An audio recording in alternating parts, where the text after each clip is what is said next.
Olá, gente! Sejam bem-vindos ao nosso novo episódio do Delas para Elas com a doutora Vanessa Luz, pneumologista e especialista em medicina do sono. Episódio passado, ela estava falando sobre as fases do sono, os tipos do sono, a importância do sono e a gente tocou num assunto básico que é o uso indiscriminado da melatonina e que na realidade, na grande maioria das vezes, não serve para nada com coisa nenhuma, né? Isso. Graças a Deus não faz mal, não tem um feedback negativo na produção. Mas ela tocou num assunto legal, que é o uso do Zolpidem, né? Que recentemente saíram várias reportagens de pessoas fazendo uso e que compraram, fizeram coisas que não se lembram. Mas antes de entrar nesse assunto, eu queria que ela explicasse as consequências da falta de sono. O que pode acontecer? Então, se a gente fica privado de sono, tanto a privação de tempo de sono ou qualidade de sono ruim, né? Porque às vezes a pessoa dorme 8 horas de sono, mas é um sono péssimo, acorda como se não tivesse dormido. Isso também traz consequências. Mas quando você sabe que ela dormiu 8 horas e teve um sono péssimo? A própria pessoa tem essa percepção. Então, quando você pergunta às vezes pro paciente, isso é muito interessante, porque assim, às vezes você pergunta, você dorme bem? Aí a primeira resposta é, durmo. Aí você fala, quando você acorda, você se sente descansado? Não. Você tá sempre cansado ao longo do dia? Sim. Você toda hora quer descansar um pouquinho ou tá sempre sonolento? Sim. Então você já percebe que aquele sono não tem uma qualidade boa e que tem repercussão, porque tem repercussão no dia seguinte. Quais são as repercussões? Sonolência, como eu falei, né? Perda de memória, irritabilidade, a sensação é como se fosse assim, a perda do sono pode causar sintomas depressivos, sintomas ansiosos, pode piorar ou fazer surgir ou agravar um distúrbio psíquico, uma ansiedade, uma depressão. A curto prazo o que a gente tem são esses sintomas de déficit de memória, concentração, acidentes. Pra tortura, né? Numa guerra, a guerra do Vietnã, não é? Uma época, uma forma de tortura era a privação do sono, não era? Isso, eles já fizeram experimentos, assim, com a pessoa ficar privada vários dias pra ver como é que fica e tudo, pra ver as consequências, né? E são catastróficas. E a longo prazo, a gente tem problemas muito graves, porque um organismo que não dorme, que não repousa, que não restabelece seus sistemas, e aí a gente vai ter uma repercussão cardiovascular, você tem problemas cardíacos, você tem problemas hormonais, você tem predisposição à obesidade, porque você, quando fica privado de sono, você diminui o seu hormônio da saciedade e você aumenta o seu hormônio da vontade de comer besteira. Por isso que eu tô ficando gordinha! Tô dormindo pouco! Então, fica privado, não vai conseguir emagrecer.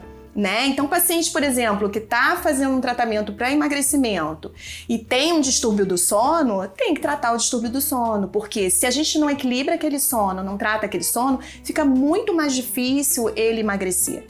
A gente tem problemas metabólicos, não só obesidade, diabetes, né? Risco de acidente vascular cerebral, se você tiver apneia obstrutiva do sono, arritmias cardíacas também estão muito relacionadas à apneia obstrutiva do sono, e isso são efeitos a longo prazo, né? E até mesmo um déficit cognitivo, uma demência. A gente já tem comprovação de que se você tem uma privação de sono, uma insônia e você não faz o teu sono profundo, isso pode em algum momento evoluir para uma demência. Por isso que eu tô esquecida, eu tô ficando gordinha, tô dormindo pouco. A gente tem que cuidar do nosso sono. Eu tô achando que eu tô ficando sequelada. Mentira, não tô dormindo pouco não. Quer dizer, não ter acordado pra dedéu. Mas tá ruim, mas tá bom. Vai passar. Com criança pequena tá perdoada. E amiga, me fala alguma coisa, assim, a gente vai mudando, né, o nosso sono durante a faixa etária. Eu tenho um filho de 3 anos que, cara, tá numa fase de não quero dormir, não quero dormir, não quero dormir. É super difícil. Explica como é que são essas fases do sono no nosso decorrer da vida. Então, o sono ele muda muito ao longo da vida, né? Quando a gente nasce, quando a gente é bebezinho, ele é um sono polifásico. A gente faz vários cochilos, né? O bebê faz vários cochilos de um curto período, várias vezes no dia. Os velhinhos também, né? Os velhinhos também, né?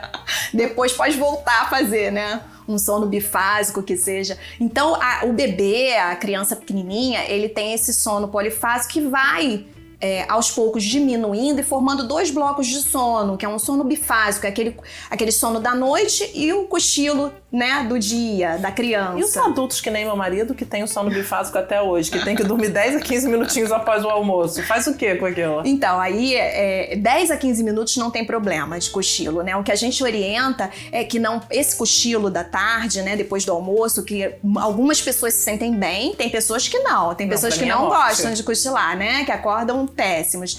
Mas esse cochilo não pode passar 20, 30 minutos. A gente orienta que o paciente não invada esse horário, porque senão ele vai entrar numa fase de sono profundo, tem o risco dele aprofundar e fazer um ciclo de sono, e aí ele vai roubar, vamos dizer assim, esse sono da noite. Então, à noite ele vai dormir pior. E quando você acorda de um sono profundo, você acorda meio bêbado, meio estragado. Então, perdido, não vai ser um sono, um cochilo bom, né? Então, a gente orienta sempre, para não atrapalhar o sono da noite, que seja 20, 30 minutos, ok. Se a pessoa acha que fica bem, não tem problema nenhum.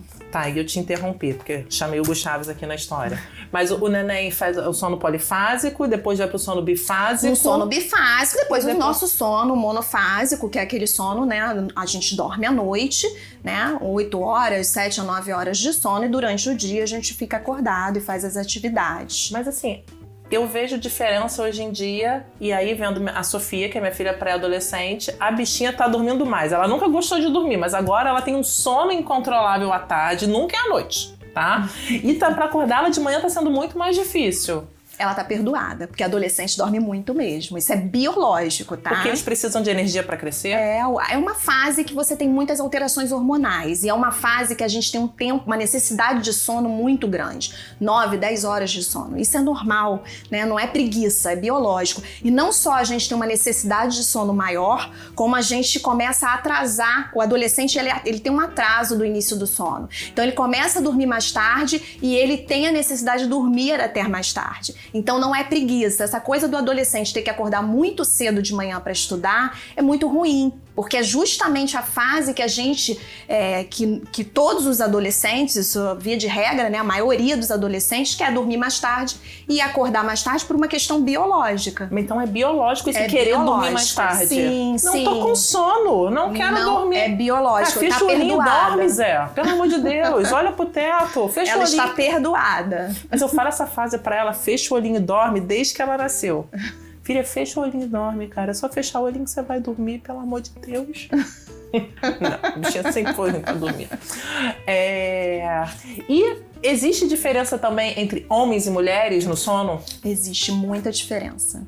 Infelizmente para nós mulheres, né? Nós somos mais insônias. Você falou, né, que a gente tem 40% mais de... nós somos muito mais insônios do que os homens, porque nós temos as oscilações hormonais. E nessas oscilações hormonais, a gente acaba tendo aí, por exemplo, uma TPM, né, uma síndrome pré-menstrual, a gente acaba tendo queda de hormônio, irritabilidade, ansiedade, vai dormir mal, né? Geralmente a gente fica com uma insônia. Então a gente tem não só esses fatores hormonais, como temos os fatores também emocionais, psíquicos, ansiedade, depressão também acontecem mais nas mulheres e isso afeta o sono. A ansiedade e a depressão tem uma via de mão dupla, vamos dizer assim, porque o sono piora, agrava e causa ansiedade e depressão, uma privação de sono, um sono de qualidade ruim, e a ansiedade e a depressão pioram a qualidade do sono e fica nesse ciclo uma coisa vicioso, piorando a outra, tá? E além disso, a gente tem a sobrecarga. Nós mulheres somos sobrecarregadas, multitarefas, tem que cuidar da casa, cuidar do filho, tem que trabalhar, tem que fazer tudo, tem que malhar, tem que... Na verdade, se tem que não tem, mas a gente acha que tem. Exatamente. E isso tudo, essa sobrecarga, acaba também influenciando o nosso sono, porque isso é uma fonte de estresse, é uma fonte de ansiedade, é uma fonte de depressão, essa cobrança toda que a gente tem, e acaba refletindo aí na nossa noite de sono e predispondo a gente a uma insônia. Mas então, a nossa alteração hormonal cíclica mensal, a nossa baixa de hormônio gera insônia? Geralmente sim, porque o estrogênio ele tem uma função de regularizar o nosso sono, estabilizar o nosso humor, e a progesterona ela tem uma sedação natural. né? A progesterona é um sedativo natural. Então, os dois ajudam ali no equilíbrio do nosso sono. Então, quando a gente tem a queda, é que justamente nessa fase da pré-menstrual, né? E na fase do climatério, que a gente tem a queda dos hormônios, aí vai afetar absurdamente o nosso sono, predispondo à insônia sempre, né? A fragmentação do sono. E aí, falando em climatério, os primeiros sintomas do climatério é a insônia. Na grande maioria das pessoas, mas associa estresse, ansiedade, trabalho, sei lá o que, sobrecarga. Que até você entender que isso está fazendo parte do climatério demora, né? E os fogachos pioram mais ainda, a diurese noturna, né, a noctúria piora mais ainda. Então são muitas coisas no climatério que acabam prejudicando a qualidade do nosso sono, né? E a gente precisa repor. Normalmente está associada a progesterona, principalmente com sono, por isso que eu sabia, mas o estrogênio também tem ação na estabilidade desse sono. Isso, os dois hormônios, tá? Agora, a progesterona é uma sedação natural, né? Ela tem essa função de deixar a pessoa mais relaxada. Gostei. Mas o que a gente vai falar no climatério propriamente dito, numa mulher que está insone e que ela não pode repor, porque tá tratando um câncer de mama, tá fazendo algum tratamento onde ela não possa repor o hormônio. E aí, nessa situação, eu até atendi uma paciente recente com essa situação. Já estava sofrendo há 10 anos com fogachos e muita insônia. Só que é aquilo que a gente conversou, né? A pessoa vai tentando várias medidas, usa uma medicação que o vizinho indicou, até realmente procurar uma ajuda e resolver. Então a gente precisa entender o que está causando essa insônia dessa mulher, né? No caso dela, eram os fogachos. Ela tinha muito sintoma. Então, a gente entrando com um tratamento para o fogacho, eu consigo ajudar bastante a noite dessa mulher. Mas precisa conversar e entender. A insônia, a gente divide em 3 tipos de insônia. Uma insônia inicial, que é aquela insônia que a gente demora a iniciar o sono. E por que normalmente ela acontece? Então, a insônia inicial está muito associada com a ansiedade, que é aquela coisa de você ficar pensando, fazendo um checklist mental, pensando o que você tem para fazer no dia seguinte. Isso tudo te deixa mais ansiosa e aí você dificulta o início do sono. A insônia inicial é muito associada com isso. A gente tem a insônia de manutenção, que é aquela insônia, aqueles despertares frequentes, a dificuldade de manter o sono, tá? E aí, no caso dela, era essa insônia, porque ela tinha os fogachos, ela tinha vontade de urinar também, muita, e toda hora levantando para urinar, e aí ela não conseguia manter esse sono. E existe a insônia de despertar precoce, que é aquela que o paciente acorda antes da hora, e abre o olho e não consegue voltar a dormir, que é aquele horário maravilhoso de 3 da manhã, que o pessoal fala, eu acordo 3 da manhã e eu não consigo voltar a dormir. Alguns estudos já mostraram que tem muita associação com sintomas depressivos, não é sempre, mas tem essa correlação sim da insônia de despertar precoce. E aí, faz o quê? E aí a gente trata. Primeiro entender esse sono, a gente tem para insônia como padrão ouro, é uma terapia cognitivo-comportamental para insônia, que é feito com psicólogo, é um cognitivo-comportamental, você vai aprender uma certa técnicas e dinâmicas que você vai conseguir realmente melhorar esse sono, ou você vai medicar, dependendo do caso. Não é toda insônia que a gente medica, mas algumas insônias o paciente vai se beneficiar de medicação. E aí, falando da medicação, que a gente estava falando a gente falou da melatonina no episódio passado, então assim, se você quer saber sobre melatonina, assista o primeiro episódio com a doutora Vanessa Luz, e agora a gente queria falar sobre o Zolpidem, que o Zolpidem é um indutor do sono para esse sono inicial, para essa fase inicial. Isso. Que está muito associada à ansiedade. Isso. O Zolpidem, na verdade, a gente... É uma medicação que ela chegou, já tem um tempo, mas ela chegou com uma proposta de ser uma medicação substituindo aí os benzodiazepínicos, que é o clonazepam, né, o que a gente está acostumado a ver, alprazolam, etc. E aí ele veio com uma proposta de não causar dependência, não causar tolerância, só que a gente já viu que isso não acontece. Na verdade, ele causa sim dependência, ele causa tolerância, então ele não deve ser usado de forma indiscriminada. E aí começou-se a usar de forma totalmente indiscriminada, nada, é uma medicação que pode causar alguns efeitos. Mas precisa de receita para comprar? Precisa de receita, inclusive recentemente mudou por causa desse uso que todo mundo tá usando para tudo, era receita branca e agora é azul. Justamente por já ter percebido que ele não é uma medicação assim para usar, posso usar que não vou ter problema nenhum. Não, você pode ter problema. E outra, se você for ver em bula, ele tá liberado para uso por até um mês, 4 semanas. Então, assim, ele não é para uso crônico, tá? Então, assim, é uma medicação que a gente fica um pouco mais resistente em usar atualmente, porque a gente sabe que tem essa questão da dependência, sim. E a gente acaba usando outras medicações e insistindo em higiene do sono e às vezes insistindo em uma terapia cognitivo-comportamental para que o paciente melhore a questão da insônia. E você falou dos efeitos adversos que a gente viu recentemente de pessoas fazendo coisas fora da realidade, sem lembrar. Isso. Eu atendi, inclusive, hoje uma paciente que teve, sim, ela disse que fez várias coisas e não sabia. Ela arrumou a mesa do café, eu achei até tranquila, porque tem gente que tem gente que faz aposta, tem gente que compra um monte de coisa depois não lembra. Mas é verdade isso? É verdade isso. Por que a pessoa sai da casinha assim? Porque, na verdade, você tem um efeito da medicação ali no teu sistema nervoso central e ela tem a capacidade de você fazer as coisas e depois você realmente não lembra daquilo. Porque, assim, eu tomei Zolpidem, sei lá, na adulto jovem, porque eu passei por uma coisa de estresse, realmente tive ansiedade com insônia inicial. E aí eu lembro que as 2 vezes que eu tomei, e eu não consegui tomar mais, eu via lagartinha andando coloridas. Eu tinha delírio. É uma medicação que vai atuar onde? No seu sistema nervoso central. Então a gente não tá falando de qualquer coisinha, né? As pessoas usam assim como se fosse... Não é, né? Tem todo um efeito colateral, uma possibilidade de efeito colateral. Agora, é uma medicação liga-desliga. Você tomou, você dorme, né? Então, assim, por isso que o paciente gosta e usa e rapidamente dorme. Mas, teoricamente, o tempo de ação dela é pequeno, né? Tanto depois começaram de prolongação, né? Sim, tem uns de liberação prolongada e existem outras drogas E, que é a classe do Zolpidem, que tem também uma meia-vida mais longa e que a gente consegue usar para as insônias de manutenção, insônia de despertar precoce e não só insônia inicial. Então, eu uso o Zolpidem de liberação prolongada também. Mas, de qualquer forma, a gente não usa, a gente evita usar mais do que um mês, né?